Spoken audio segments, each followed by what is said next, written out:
Nossa, que sala cheia, que bacana. Parabéns, pessoal. Muito bom ver vocês aqui. Sinal que esse tema está muito aquecido, todo mundo quer saber o que está acontecendo. E temos aqui a honra de receber Urias Martiniano, um querido amigo que se disponibilizou a vir falar sobre a MP 1304, endereçada para sanção presidencial e com muito mais dúvidas do que certezas. Urias, vem para cá falar tudo que está acontecendo, que a galera está empolvorosa. Esse- Muito obrigada por aceitar nosso convite. Imagina, imagina. Falar desse assunto que é um assunto bem tranquilo nesse momento do setor, né? Todo mundo muito preocupado com o impacto que a gente vai ter com relação a algumas incertezas. Então, a ideia aqui é apresentar uma visão para vocês geral das principais mudanças, né? Porque se a gente for falar detalhadamente de cada assunto, a gente não vai sair daqui hoje. Provavelmente a gente vai virar à noite.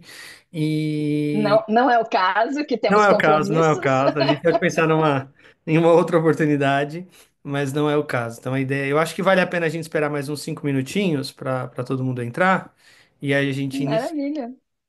Fechou? Maravilha. Seria legal você falar um pouquinho sobre você, sobre o seu trabalho, o Ah, legal. quanto você atua nesse mercado. Algumas pessoas, claro, já te conhecem, outras ainda estão te conhecendo.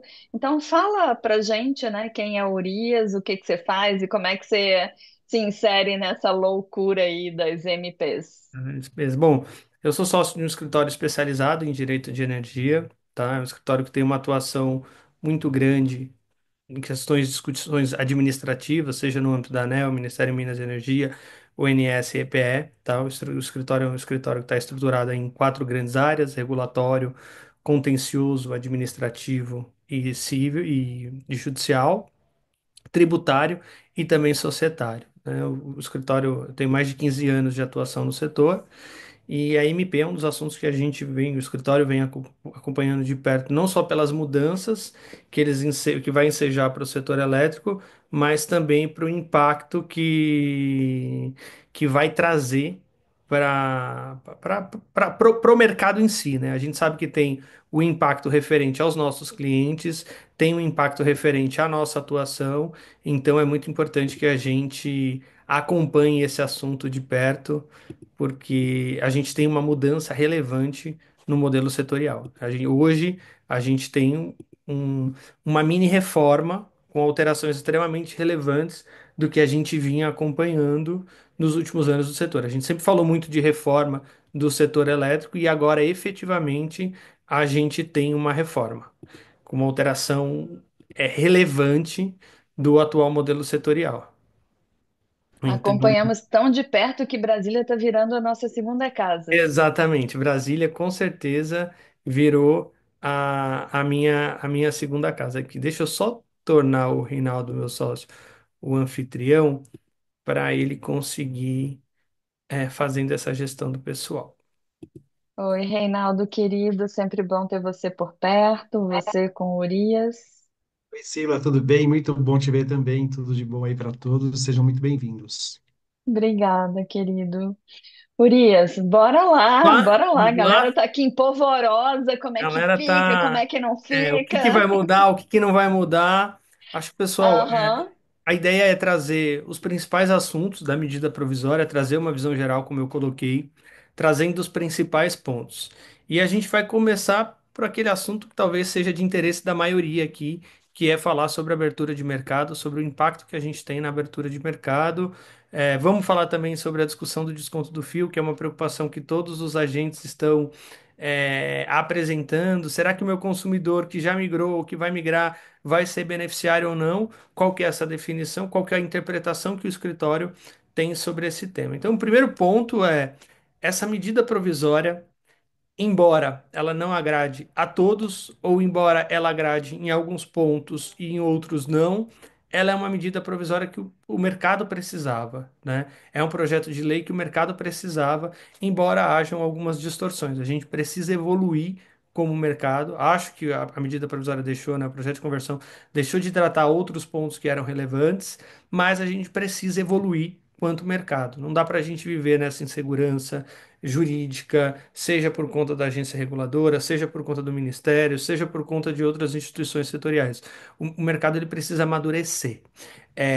E essa mudança, ela se faz totalmente essencial, porque a gente está num momento muito crítico, tanto do modelo regulatório quanto do modelo físico, né? O INS vem apontando sucessivamente que nós temos riscos de apagões no futuro. Então, é muito importante que essa questão seja muito bem endereçada para a gente evitar uma catástrofe, um cenário que seja muito ruim no futuro. Então, quando a gente fala de abertura, né, o primeiro ponto é a gente tem de fato uma data definida, se assim a lei for sancionada, para a abertura do mercado. Então, a gente vai considerar 24 meses da publicação da lei, que tem que acontecer ainda agora, ainda em novembro, ou para consumidores industriais e comerciais conectados no grupo B, porque quem está no grupo A já pode migrar para o Mercado Livre, e também 36 meses para os demais consumidores. Então, nós, em nossas residências, a partir de 36 meses da publicação da lei, nós poderemos migrar para o Mercado Livre. Teremos essa possibilidade de ser de comprar a nossa própria energia. É obviamente que nós não seremos um agente efetivamente, seremos representados por um comercializador varejista, mas esse é um marco Que muito isso, relevante. gente? Nossa, casaram crianças, já. Acho que tem alguém falando É aí. verdade. Tem alguém com o microfone aberto? Vamos ver se a gente consegue fechar aqui. Fechou. Fechamos. É. Obrigada. Então a gente tem, Você a tá? gente Tá bem? Tá Opa, bem? abriu de novo. Ai, você tinha que ter entrado na conversa lá no nosso dia, Abriu cara. de A gente conversou novo tanto. aqui. Reinaldo, você É. consegue fechar, por favor? Nossa, não. Tem como. Cadê as meninas? Deixa eu ver Amanda, elas. Amanda, seu Estão áudio está andando. aberto. Ai, meu Deus. Oi, tia. Ah, Ai, meu Deus do céu, vocês estão enormes. gente, eu não consigo fechar por aqui. Ai, meu Deus do céu. Reinaldo, você Oi, consegue oi. fechar por Gente, elas estão aí? lindas. Agora sim. Por favor, pessoal, mantenham o áudio fechado. Vamos lá, Urias. exatamente. Então, voltando, a partir de 36 meses da publicação da lei, a gente tem um grande marco no setor, que é a possibilidade do consumidor residencial ele fazer aquisição de energia elétrica no Mercado Livre por meio da representação do comercializador varejista. Esse é um marco extremamente relevante para o setor elétrico, haja vista que grandes países desenvolvidos já trazem essa previsão, já trazem essa possibilidade. Aqui tem um ganho muito importante. Com relação, né, ao prazo de 24 meses, 36 meses, a gente precisa evoluir na regulação. Alguns assuntos, na minha visão, precisam ser endereçados. A gente precisa de uma resolução similar ao que a gente vê na Resolução 1000, porque ela não é aplicável ao Mercado Livre, então é importante que a gente tenha algo ali que trate os principais direitos e obrigações. As comercializadoras, elas vão precisar passar por um processo de readequação das suas operações ali, quem tiver interesse em atender consumidores residenciais. O porquê? Porque a gente está falando aqui de um atendimento muito diferente do que a gente está habituado. Hoje, quando a gente olha a operação de uma comercializadora no mercado atacadista, ela não tem o risco. O risco é muito baixo de inadimplência. Quando a gente vai para o varejo, principalmente para o varejo residencial, ele é inerente, ele é intrínseco da operação. Então, 3, 4, 5%, isso é natural. Então, essa mudança de chave, acostumar com as discussões junto à juizado especial, à Procon, isso é tudo muito novo e isso vai acontecer no segmento do varejo do mercado de energia, como acontece no mercado de telecomunicações. Então, esse é um dos grandes pontos positivos da publicação, da futura publicação da lei. Além disso, a lei traz alguns pontos muito interessantes que são condições precedentes que precisam ser preenchidas para que aconteça essa migração, seja dos consumidores industriais e comerciais do grupo B aos consumidores residenciais. E basicamente a gente vai citar três delas. A primeira é um plano de comunicação para conscientização dos consumidores quanto à migração no ACL, e isso é muito importante. Isso é extremamente relevante. A criação do supridor de última instância, e é algo que a gente sempre discutiu no mercado de energia, desde 15 anos de mercado de energia, eu sempre escutei precisa do supridor de última instância, precisa, e de fato agora ele foi criado, a gente tem a sua previsão legal, né? Quando eu falo ele foi criado, pessoal, é sempre levando em consideração que a lei, projeto de lei de conversão, ele precisa ser sancionado. E também a previsão de um produto padrão e que tem ali uma referência de preço para poder ser comparado, para poder ser utilizado como referência para os consumidores de baixa tensão. Agregado a isso, o que que é importante? O supridor de última instância, ele vai ser autorizado e fiscalizado pela agência reguladora, como assim deveria ser. Ele pode, mas não é exclusividade da distribuidora exercer esse papel. No final do dia, na nossa visão, a gente entende que esse papel vai acabar sendo um papel exercido especificamente pelas distribuidoras. E aqui começam algumas atenções especiais que a gente precisa ter como comercializadora que vai atender os custos e os efeitos financeiros decorrentes do déficit involuntário do SUI, ele vai ser rateado entre todos os consumidores. Então, quando eu for desenhar a minha proposta, eu preciso entender que vai também existir um encargo específico para que eventuais exposições, déficits involuntários que venham a ocorrer desse SUI, ele vai ser rateado entre todos os consumidores. Então, hoje eu como um consumidor livre, eu tenho que ter atenção a esse novo custo que pode incidir na minha fatura, e eu como um comercializadora que represento consumidores, eu preciso considerar esse cenário porque eu vou ter que cobrar isso do consumidor. A gente sempre foi muito contrário à modalidade de contrato, em que é um contrato de preço fixo e que a comercializadora ali, o varejista, assumia o risco dos encargos, o custo dos encargos. Com essa alteração legal, esse risco ele ficou extremamente relevante, porque a gente tem uma criação de três, quatro encargos aqui que eventualmente não eram considerados. Então, é muito importante que na estruturação dessas propostas eu leve em consideração esses novos encargos que devem e que vão incidir na nossa fatura de energia elétrica.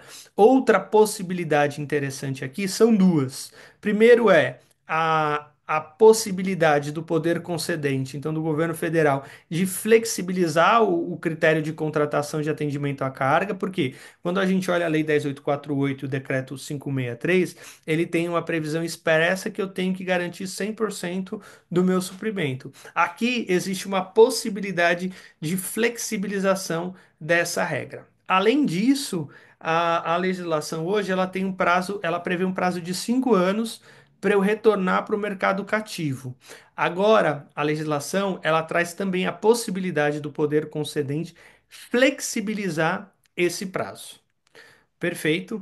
Além desse encargo que a gente citou anteriormente, o projeto de lei de conversão, ele traz uma previsão na qual ele deixa claro que os efeitos financeiros da sobrecontratação ou da exposição involuntária das distribuidoras em decorrência da migração para o Mercado Livre, ele vai ser rateado entre todos os consumidores do ambiente livre e do ambiente regulado, por meio de um encargo específico que vai levar em consideração o consumo de energia. Então, aqui a gente tem duas novas inserções de encargo. Um encargo que vai visar é, arcar com os déficits involuntários do SUI, ok? Que vai ser cobrado somente dos consumidores livres, e a gente também vai ter um outro encargo que vai ser aplicado tanto para os consumidores regulados quanto para os consumidores residenciais, para os consumidores do Mercado Livre, que vai ser destinado a mitigar os efeitos da exposição financeira da distribuidora em decorrência da migração para o Mercado Livre. Então, eu preciso considerar esses encargos para fins de estruturação. Falando e seguindo a lógica sobre os encargos setoriais, a gente tem a contratação de reserva de capacidade, que já inclusive já é algo que a gente já conhece, que não é algo novo, mas que tem algumas alterações relevantes. E aí a principal delas é o gerador ele passa a ser um dos contribuintes de acordo com a legislação, de acordo com as hipóteses definidas no regulamento, a fazer o pagamento desse encargo. Então, o primeiro ponto é o empreendimento de geração que solicitou acesso ao sistema de distribuição e transmissão após a publicação da lei, ele vai ser responsável por arcar com o contrato de reserva de capacidade enquanto ele não cumprir os requisitos de controle, capacidade, flexibilidade e armazenamento de energia elétrica. Para quem é do mundo da geração aqui, basicamente existe um documento que é a DAPR, que é a Declaração de Atendimento de todos os requisitos técnicos que são exigidos, em resumo é isso, para não entrar no detalhe da nomenclatura, que enquanto ele não cumprir esse requisito, enquanto ele não transformar essa declaração em definitiva, ele vai ser onerado ali com o pagamento desse encargo, algo que anteriormente não era previsto. O projeto de lei também, ele traz uma previsão de estruturação e estudo, até um pouco para formalizar o que já vem sendo praticado, sobre a indicação da necessidade de contratação de reserva de capacidade e ali também com a indicação da localização. E quando você faz referência ali para localização, quando o projeto de lei faz referência ali para localização, é um pouco puxando o armazenamento, um grande marco. A gente tem um grande marco também do projeto de lei, que é o armazenamento.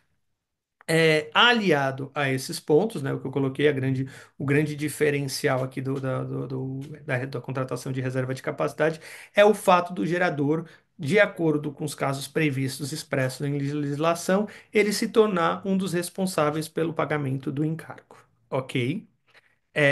Um ponto importante e que precisa ser considerado e que a gente viu que não está sendo muito discutido é que antes eu considerava só o rateio de custo, ele considerava só, olhando para o consumo, só a proporção do consumo.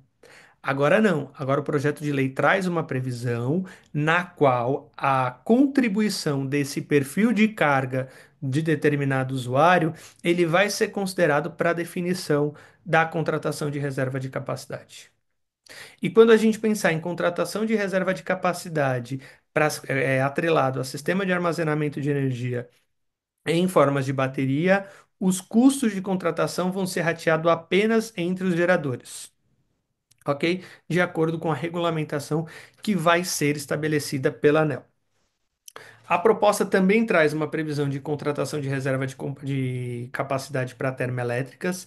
Existe também uma previsão de obrigatoriedade de contratação de PCHs, não atrelada diretamente, né, a só a questão de reserva de capacidade, mas uma contratação que já vinha sendo prevista lá anteriormente.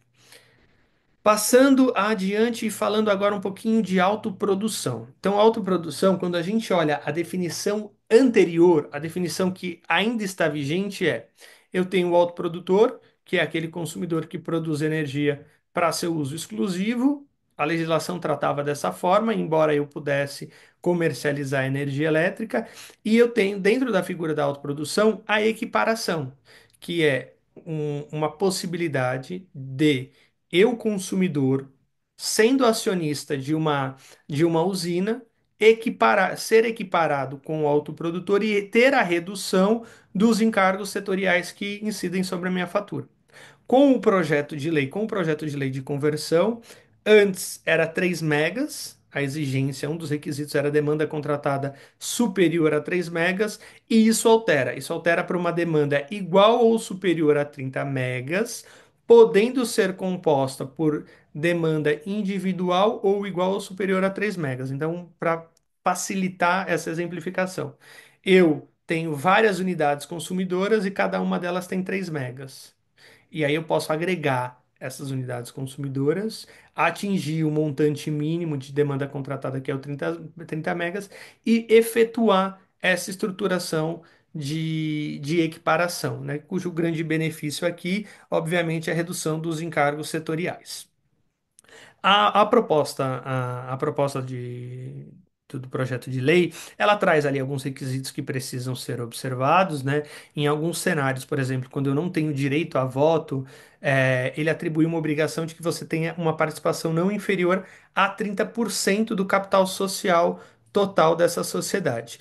Ela prevê também um período de transição. Então, eu tenho um período de transição de até 3 meses para a contar da publicação da lei para estruturar as autoproduções que estão em andamento. Mas tem um ponto importante aqui que a gente precisa levar em consideração. Então, além dos requisitos de apresentar e submeter a CCE, seja um contrato de compra e venda, seja um contrato de opção de compra e venda, a legislação em seu artigo posterior, ele dá um prazo de 36 meses para conclusão para a celebração efetiva desses contratos, seja comprovada por meio da alteração do contrato social ou da averbação do livro de transferência de ações. Isso vai variar de acordo com o tipo societário da, da, da unidade geradora. E também ele traz uma previsão que é novos arranjos de autoprodução, inclusive de autoprodução, somente poderão ser realizados com empreendimentos de geração cuja operação comercial seja iniciada após a data da lei, exceto as usinas que já façam parte da estrutura de autoprodução. Então, embora o artigo, ele nos seus parágrafos anteriores, ele traz um prazo de 3 meses para você concluir essas operações, o parágrafo oitavo, que foi esse que eu li de certa forma o texto, ele traz uma restrição, que é eu só vou poder aplicar esse prazo, essa flexibilização para empreendimentos que não entraram em operação comercial. Então, veja, empreendimentos, e aqui tem uma dica, tá? Empreendimentos vinculados à autoprodução, a partir da publicação da lei, não poderão mais fazer essas estruturas. Mas essa limitação, ela está vinculada à autoprodução. Ok? Passando um pouquinho mais adiante e aí falando de armazenamento. Esse é um grande ganho para o mercado de energia, embora nesse momento tenha um ponto que está em discussão na ANEEL e que, na nossa visão e entendimento que a agência reguladora vem adotando, não é o mais adequado, o qual trata sobre a incidência da tarifa do fio para o armazenador.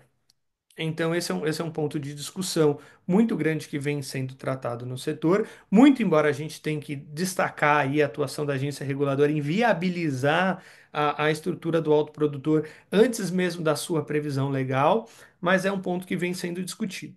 Com relação ao autoprodutor, a legislação ela vai trazer de forma clara que ele pode ter uma operação autônoma, e aí quando a gente olha para a regulação da ANEEL, a gente está falando do SAI autônomo, ou integrante a outorga do agente de geração, comercialização, de fato é que não está contemplado na resolução normativa, que figura seria essa?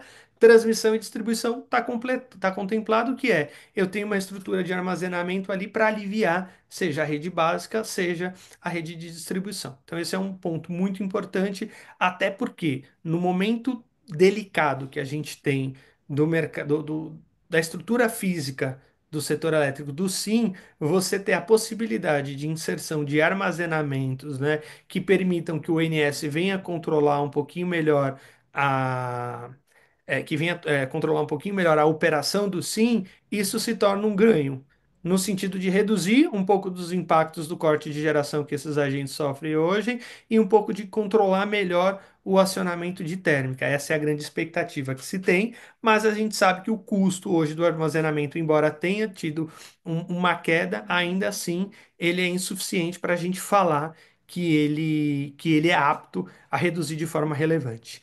Outro ponto importante é o sistema de armazenamento que tiver indicado em localidades de rede básica, obrigatoriamente eles vão ser licitados. Essa é uma previsão, inclusive, que foi inserida na própria lei para abarcar isso, para ficar bem alinhado com o que consta na legislação. Não sei se alguém falou alguma coisa. Além dessa previsão, e é extremamente importante nesse momento, a lei traz uma previsão da aplicação do RAID para os sistemas de armazenamento. Obviamente, ela traz ali algumas condicionantes a serem consideradas, mas também traz a possibilidade do Poder Executivo reduzir a zero as alíquotas referentes ao imposto sobre a importação para o sistema de BES e seus respectivos componentes. Como a gente colocou, como eu coloquei anteriormente, os custos dessa contratação, eles vão ser rateados apenas entre os geradores de energia elétrica, porque o entendimento que foi definido ali dentro do estudo, dentro do Congresso, é que hoje a inserção de baterias ela está muito mais atrelada a uma necessidade de controlar a geração do que o consumo. Então, foi essa métrica que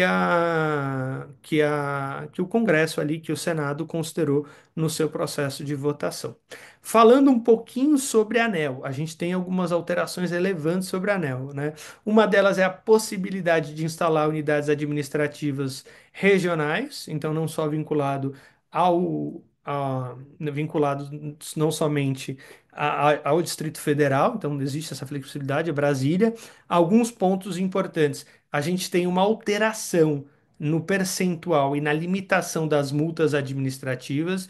Então, eu concessionária, eu permissionária e eu autorizada, eu preciso ficar atento, porque antes o limite de aplicação de penalidade previsto na 846 era de 2%, agora passa a ser de 3%. Esse é um ponto de atenção muito importante e também traz a previsão de que consumidores, unidades consumidoras autorizadas, também podem ser penalizadas pela agência reguladora. Então, essa referência de autorização, ela está fazendo uma ligação direta àquela unidade consumidora que pede autorização para o Ministério de Minas e Energia, com base no decreto, se eu não me engano, é o decreto 5.598, para acesso à rede básica. Então, esse é um ponto de atenção muito relevante também. Para as comercializadoras, eu acho que tem uma inserção que foi feita aos 45 do segundo tempo dentro do projeto de lei e trouxe um desconforto muito grande ali para as classes de representação dos comercializadores, que foi a instituição da previsão do pagamento da tarifa de fiscalização e também a obrigação da aplicação anual de pelo menos 0,5% da receita operacional líquida relativa à comercialização de energia elétrica com o consumidor final. Então, o objetivo aqui é evitar que a mesma energia que transacionou entre uma operação entre eu, a Cila e o Reinaldo, e depois voltou para a Cila, e depois voltou para mim, ela houvesse essa incidência. Então, a regra vai ser: a energia é destinada ao consumidor final, a receita operacional líquida destinada ao consumidor final, que vai ser considerada para fins do cálculo, seja do investimento em P&D, seja nos programas de eficiência energética. Ok? Essa também é uma previsão que não existia anteriormente e que traz um impacto muito grande para o setor. Um item de grande perguntas e questionamentos, e aí eu vou inverter a ordem e aí eu volto para os pontos genéricos. A grande dúvida é: a lei traz uma previsão que é vedado o desconto no fio, com incidência na parcela do consumo, para os consumidores a partir da entrada da lei, dos que exercerem as opções para migração no Mercado Livre. E aí a gente recebeu muito questionamento, né? O pessoal do escritório, os nossos clientes perguntaram para o escritório: Urias, qual que é a interpretação que vocês fazem aqui?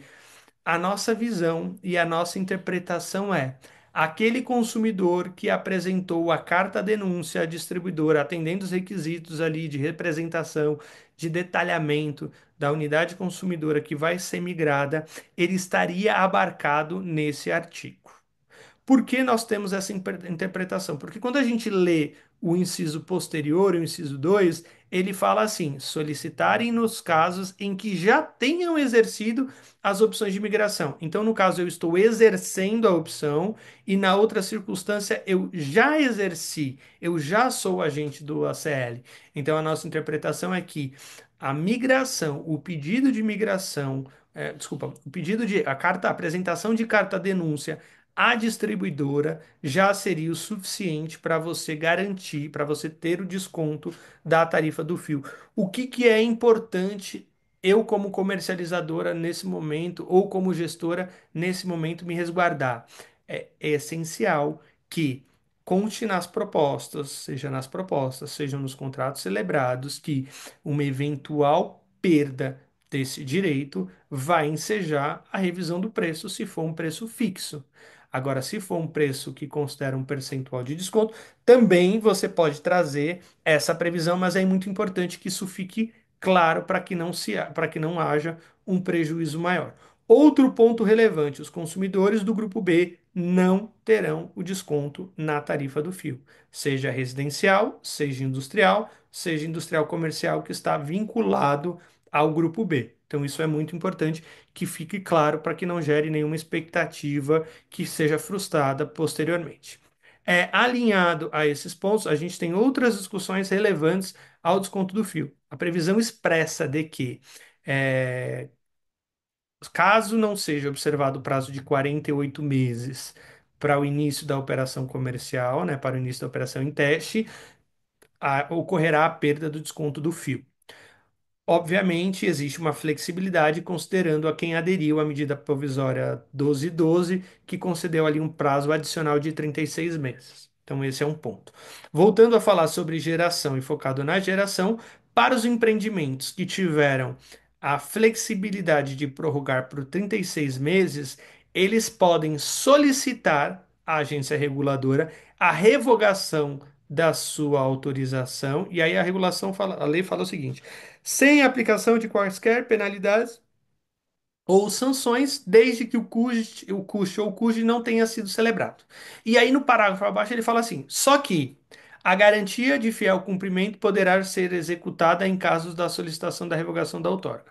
Qual é a nossa leitura desse dispositivo, embora ele não seja claro, né? Ele ficou um pouco até conflituoso.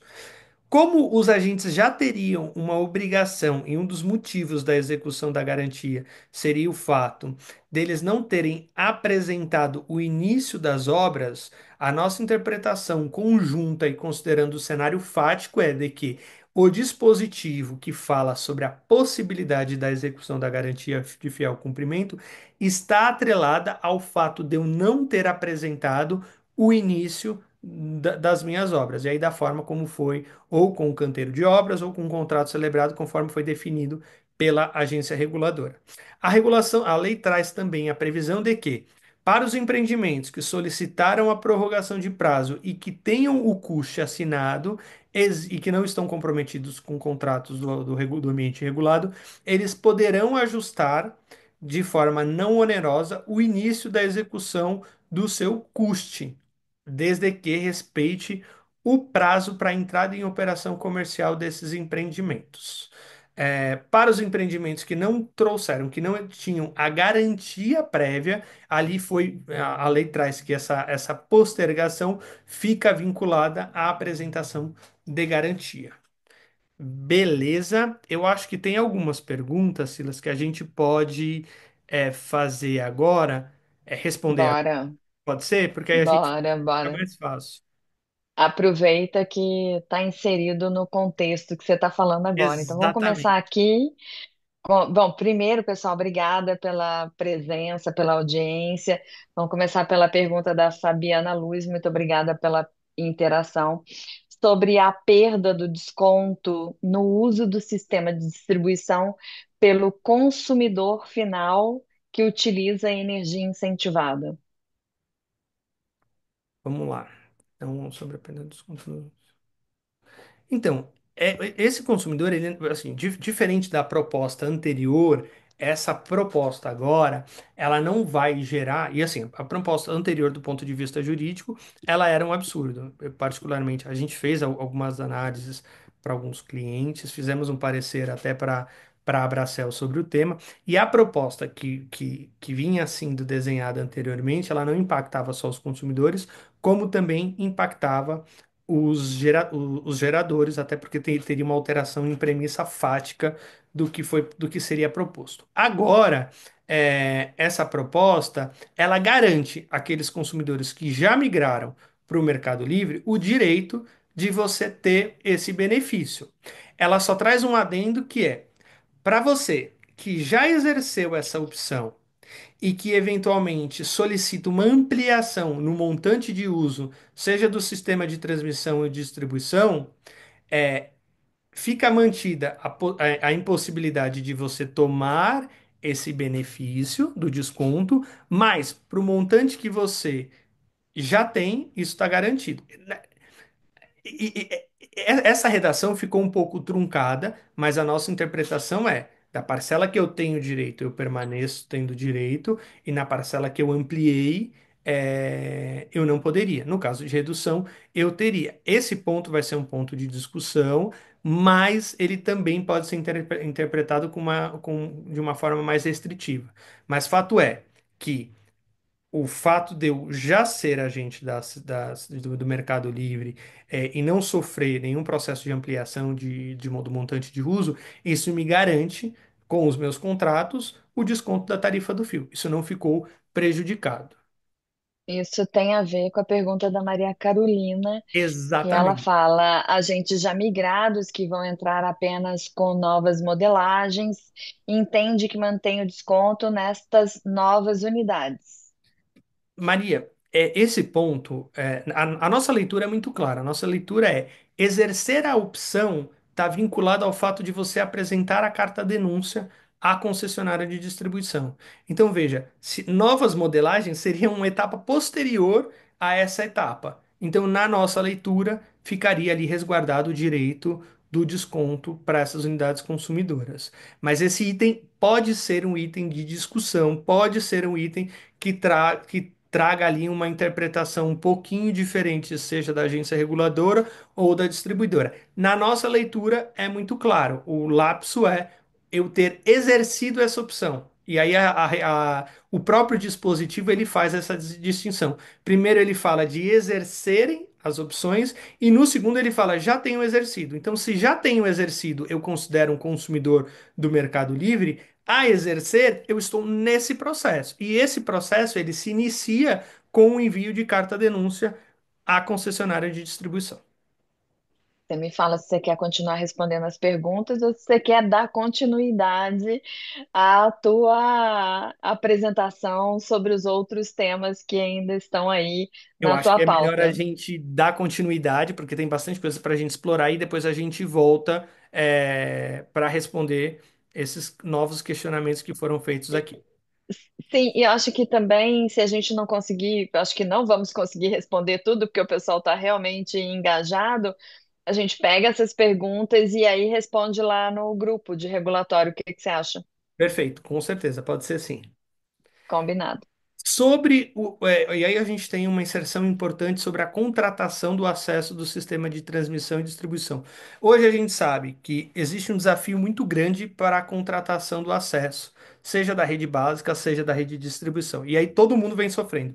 O consumidor vem sofrendo para inserir as suas unidades, né, as suas unidades, contratar a demanda necessária. Os geradores têm uma dificuldade muito grande de inserir novos empreendimentos.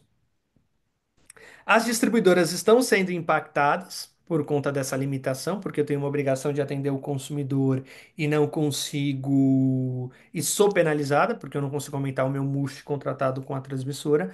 Então, esse é um ponto de grande desafio no setor.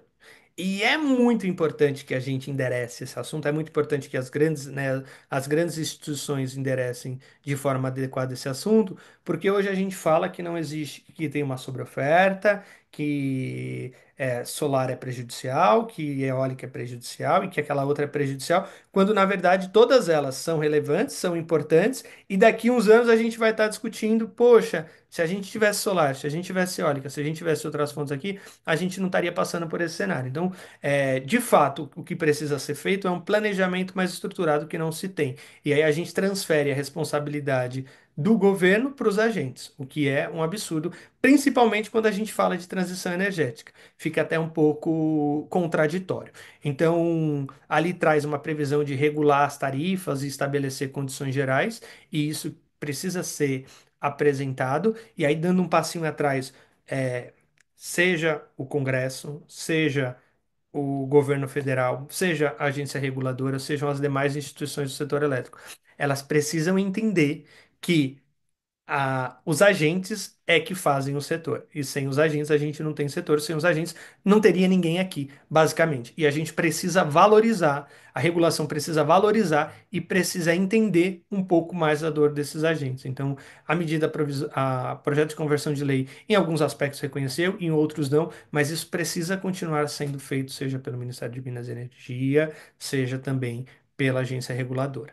E aí ele traz uma previsão que, dentro das condições gerais de contratação de acesso, tem uma possibilidade da ANEEL estabelecer requisitos adicionais para essa conexão. E aí, tudo bem, você estabelecer esses requisitos Antes do jogo começar, é super justo e é super legal. O que não pode acontecer é o jogo tá rolando, a bola tá rolando, e aí do nada eu coloco uma nova atribuição, eu coloco um novo requisito. Isso não pode acontecer e a gente vem observando que por conta do evento de 15/8, isso acontece e é extremamente prejudicial ao setor. E isso precisa ficar claro. É essencial que as instituições enxerguem isso. Eu acho que a gente tem dois grandes desafios. O primeiro é as instituições setoriais entenderem e se colocarem um pouquinho mais no lugar dos agentes, e os agentes, naquela ânsia e um pouco reflexo da nossa sociedade de defender só o seu interesse, entender que se a gente não trabalhar por o todo, a gente tende a ter problemas estruturais muito grandes no setor elétrico. Isso não é de hoje que vem acontecendo. Para essa previsão do acesso, existe a possibilidade de um procedimento concorrencial, então eu tenho uma margem ali disponível. Isso já foi previsto anteriormente e agora está sendo trazido de forma mais estruturada na lei para que haja procedimentos concorrenciais para o acesso ao uso do sistema de transmissão e distribuição, sempre levando em consideração os princípios da modicidade tarifária, ou seja, uma tarifa mais justa para todos os consumidores e uma eficiência econômica, né, que não venha ali imputar um custo que não reflita de forma adequada.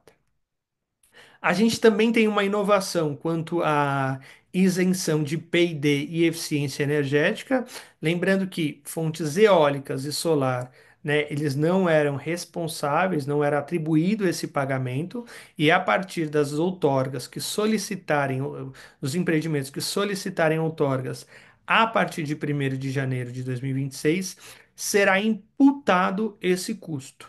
Nós temos dois aspectos, nós tínhamos três pontos de geração distribuída que estavam sendo muito debatidos. O primeiro deles era um pagamento correspondente de R$ 20 o megawatt-hora do impacto ali de parte da CDE não, da composição da tarifa. Isso foi retirado, que compunha a CDE, isso foi retirado na votação na Câmara, só que tem duas inserções relevantes. A primeira é da conta de desenvolvimento energético, que ela passa a prover recursos para compensar os benefícios tarifários associados ao sistema de compensação. E aí, quando ele fala sistema de compensação, ele fala como um todo, GD0, GD, GD1, GD2, GD3. GD2 e 3 já estava abarcada. GD, antes da publicação da lei, e GD1, ela não estava abarcada. Na nossa leitura, essa previsão ela deixa muito claro que para GD0 e GD1 ela começa a fazer parte da composição do custo da CDE. E quando eu trago essa previsão, qual que é a consequência? A consequência, como a gente vai ver daqui a pouco, é do pagamento do encargo complementar.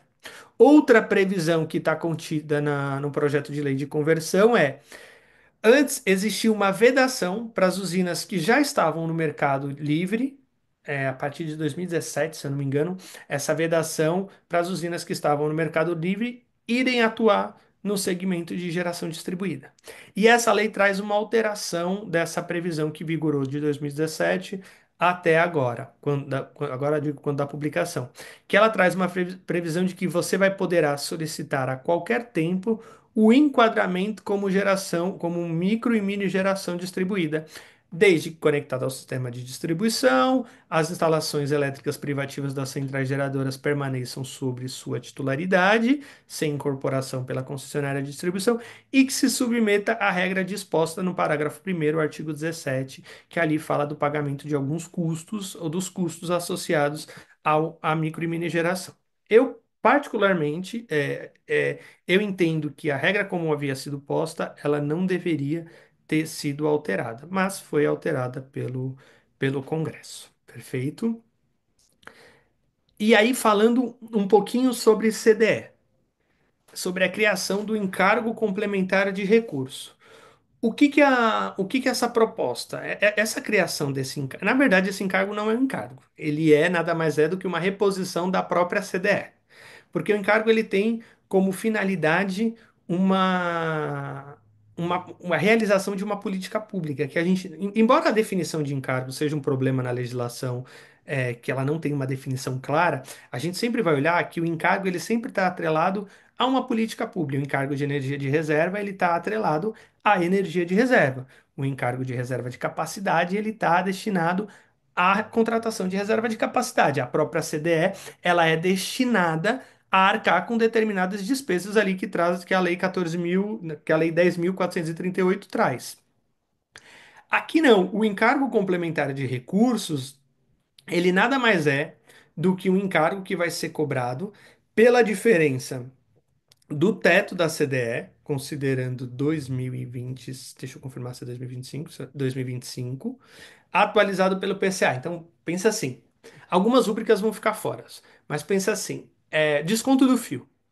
No desconto do fio, a composição dela dentro da CDE é equivalente a 10 bilhões. Só que a partir de 2027, 28, ela impactou em 13 bilhões. Esses 3 bilhões vai ser rateado entre todos os beneficiários que usufruem o benefício do desconto do fio e eles vão passar a ter esse custo, eles vão passar a arcar com esse custo. Então, essa é uma alteração relevante que a gente tem da CDE, que é a criação do encargo complementar. Além dessa criação, a lei traz, né, o projeto de lei traz que a partir de janeiro de 2026, o custo do encargo tarifário da CDE paga pelos consumidores, ele vai ter uma regra de rateio de acordo com o nível de tensão de determinado consumidor. Então, por exemplo, para um consumidor que tem tensão igual ou superior a 69 kV, esse consumidor ele vai pagar 50% do encargo pago pelos consumidores atendidos em nível de tensão inferior a 2,3, o montante correspondente a 50%. E assim também é a mesma regra. Para tensão igual ou superior a 2,3 kV e inferior a 69, será 80% do montante pago pelos consumidores atendidos em nível de tensão maior. Desculpa, é 69 e 2,3. Beleza? A partir do orçamento do ano de 2027, o valor total dos recursos arrecadados pela CDL vai ter essa limitação, e com essa limitação eu crio o encargo complementar de recursos, como eu coloquei aqui para você, que vai ser destinado a cobrir a diferença entre o valor orçado e o impacto, o limite da CDE para aquela respectiva despesa, certo? E aí o seu pagamento vai ser operacionalizado por meio de uma redução de cada um dos benefícios. Basicamente eu tô te dando o benefício, mas se estourar a CDE, você vai perder o benefício.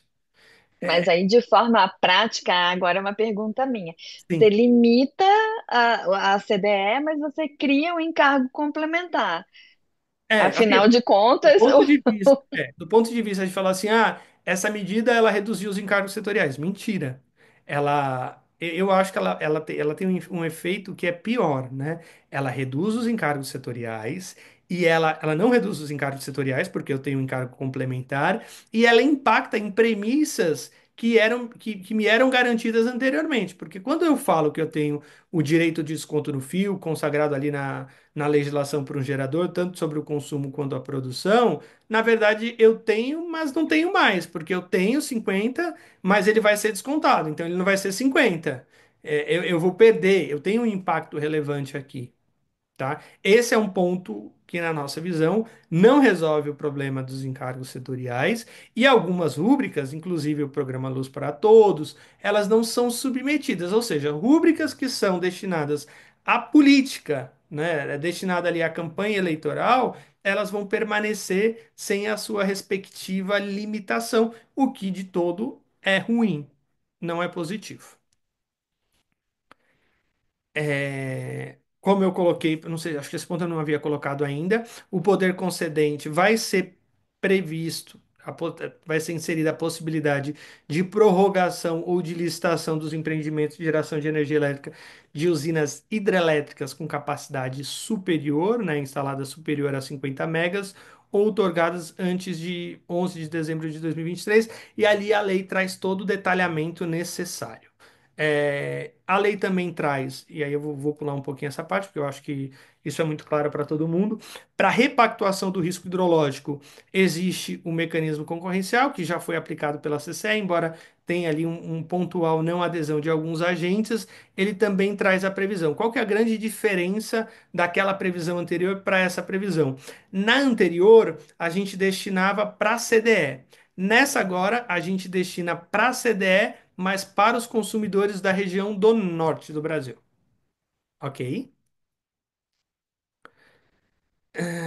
E aí eu vou falar um pouquinho sobre corte de geração, porque esse também é um assunto bem controverso, bem muito discutido no setor, né? E a gente teve de fato um endereçamento, e aí é, e esse assunto já deveria ter sido endereçado pelo governo. É até um pouco um absurdo o tratamento que é dado e que foi dado sobre esse tema. Quando eu construo um empreendimento e eu não tenho nenhuma limitação, eu não considero, né, essa limitação para a estruturação do meu projeto. Ou quando eu tenho um parque eólico com seu fator de eficiência abaixo de 50%, de 55%, eu opto por não construir esse empreendimento. E aí, hoje tem gerador, e esse é um exemplo interessante, tem cliente nosso que ele fica mais de 95% do tempo sem gerar energia num dia.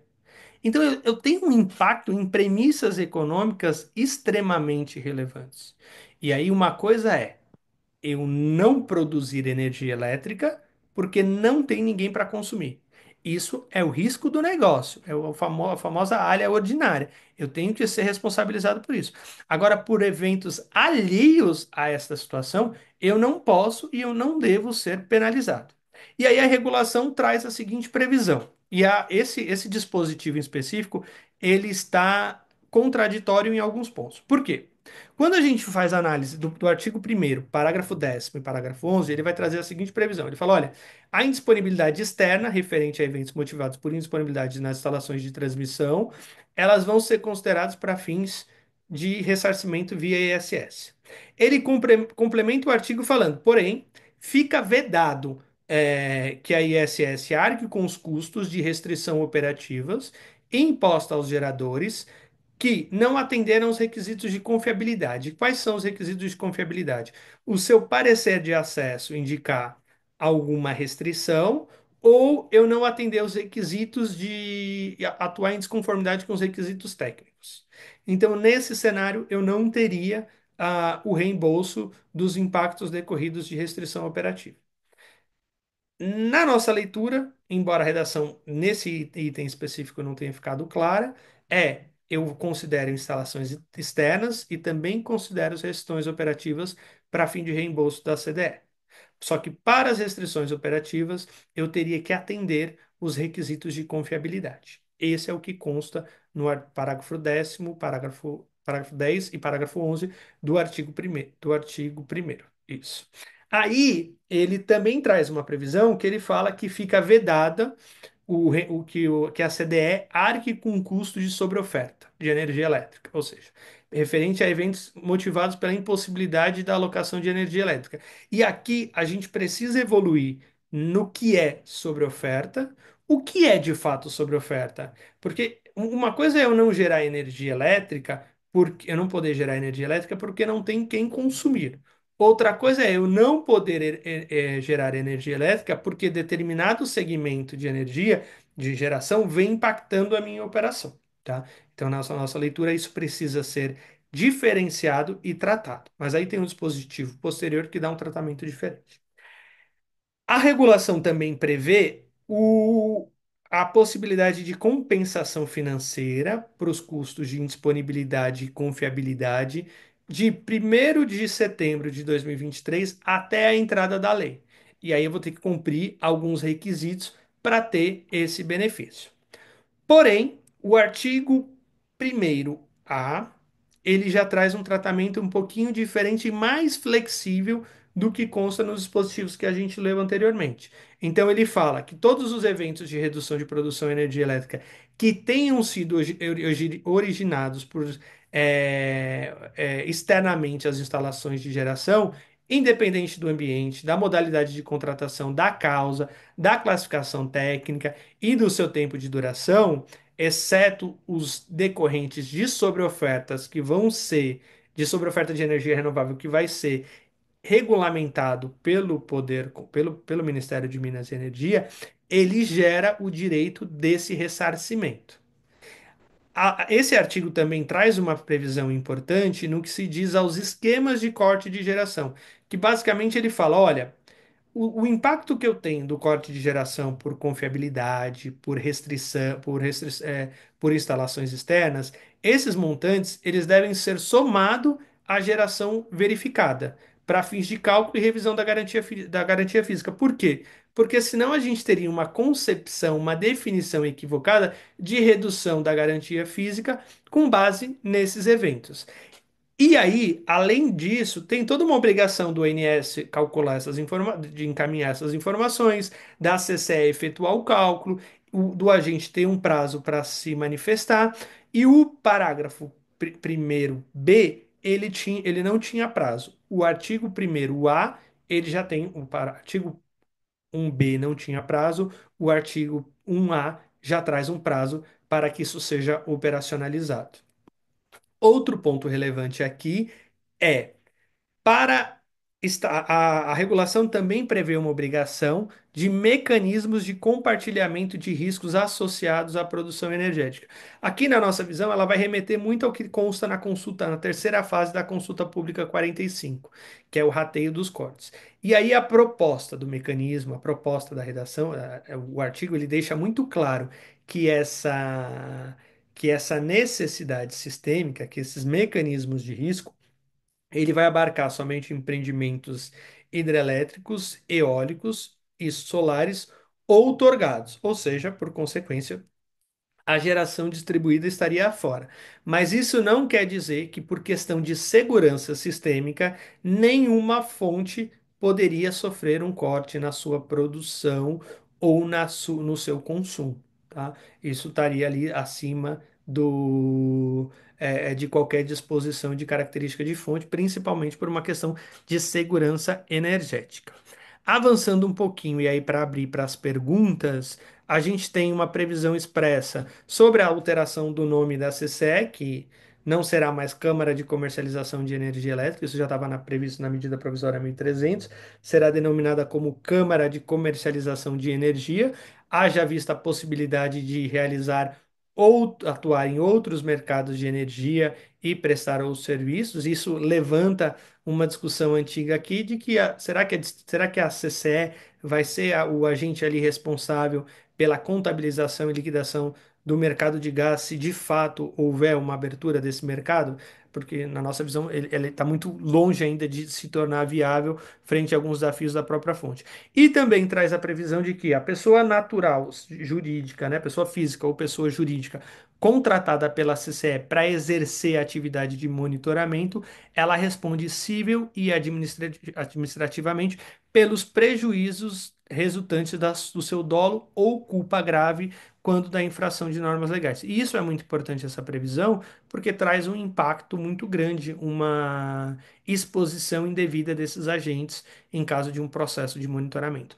Da mesma forma, ela também responsabiliza os agentes setoriais de forma civil e administrativa pelos prejuízos resultantes de atos doloso ou culposo ou pela infração, né, de norma legal que venha causar prejuízo para o setor, sem prejuízo da responsabilidade penal e a responsabilidade subsidiária de pessoa jurídica por ele representada. Então, aqui é importante, é uma forma, inclusive, de mitigar eventuais exposições que ocorram aí de forma dolosa e culposa, ou até mesmo irresponsável, quando a gente fala de infringir normas legais. Então, pessoal, tem outros pontos que a gente não vai conseguir abordar aqui, porque a gente está cravando 19h58, e aí acho que a gente pode pensar em duas perguntas para responder. O que você acha, Sila?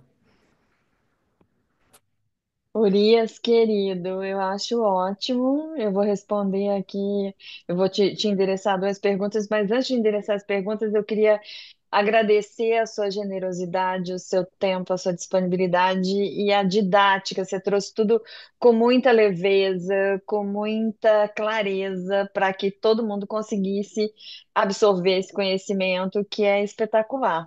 A live fica gravada e será disponibilizada no canal do YouTube.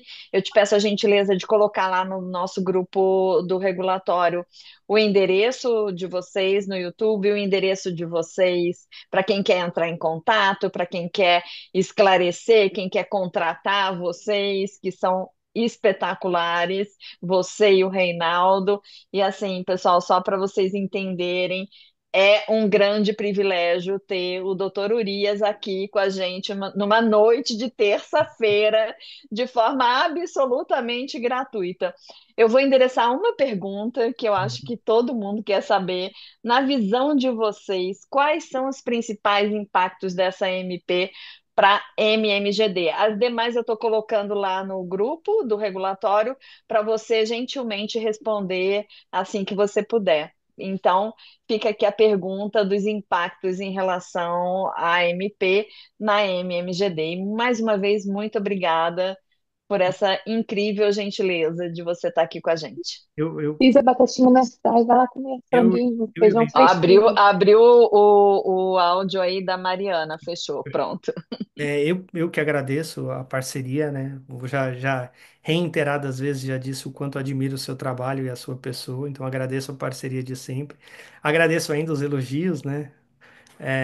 E sobre esse questionamento, eu acho que a GD, o grande impacto, a GD ela sai como uma das grandes fortalecidas dessa discussão, porque o impacto que ela teve aqui foi muito pontual frente às discussões que existiam e os impactos que outras fontes sofreram. Então, quando a gente pensa assim numa matriz de impactados, a comercialização foi impactada com PID e taxa de fiscalização. A geração centralizada não teve tudo o que buscava, certo? Ela teve ali o atendimento parcial dos seus pleitos.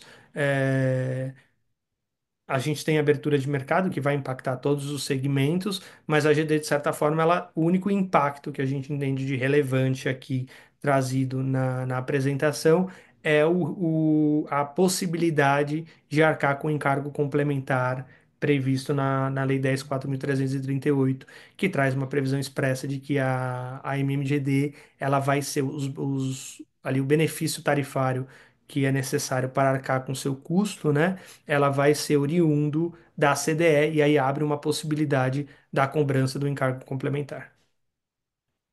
Agradeço novamente você. A ideia foi bem legal e fico à disposição de todos aqui para auxiliar no que for necessário. Muitíssimo obrigada por todo mundo que nos acompanhou aqui durante essa uma hora. E acima de tudo, né, Urias, eu acho que o setor precisa olhar para as soluções e para o que é melhor para a sociedade, É em vez isso. de ficar apontando o dedo e ficar jogando a culpa em um e outro. Eu acho que todas as fontes precisam ser valorizadas e a gente precisa buscar o que é melhor para o sistema, ou a trazer mais o operador nacional do sistema para a discussão, para que ele possa nos dizer quais são as melhores fontes que ele pode operar com um custo melhor, mais reduzido, e parar com essa questão de ficar demonizando as fontes. Nós precisamos de todas as fontes, a gente precisa olhar para as soluções energéticas como um todo, não é isso? Exatamente. E a partir desse cenário que a gente tem posto, enxergar oportunidades. Não dá, no Brasil a gente não tem tempo para chorar, porque logo logo vem outra porrada. Assim, eu acho que a medida provisória, né, o projeto de conversão tem seus pontos ali que não são tão bons, mas eu não acho que no final do dia é ruim, não. Eu acho que tem muita oportunidade ali para o mercado explorar. Muito bom, querido. Muito obrigada. Bora curtir o Eu que resto da agradeço. noite, que ainda tem um Bora. monte de gente esperando a gente para jantar, né? Gente, Exatamente. obrigada. Um beijo. E depois, quando você tiver um tempinho, vai lá, coloca os seus contatos, responde aos pouquinhos as perguntas. E se vocês que estão nos assistindo tiverem outros temas que vocês gostariam de ter a presença do Dr. Urias, coloca lá que a gente organiza outra live, né, não, Urias? Com certeza, com certeza. Ficamos à total disposição. Obrigada, querido. Valeu, hein? Beijo Um para você e beijão. Um beijo abraço, para todos pessoal. que Tchau, estiveram tchau. aqui com a gente. Tchau, tchau.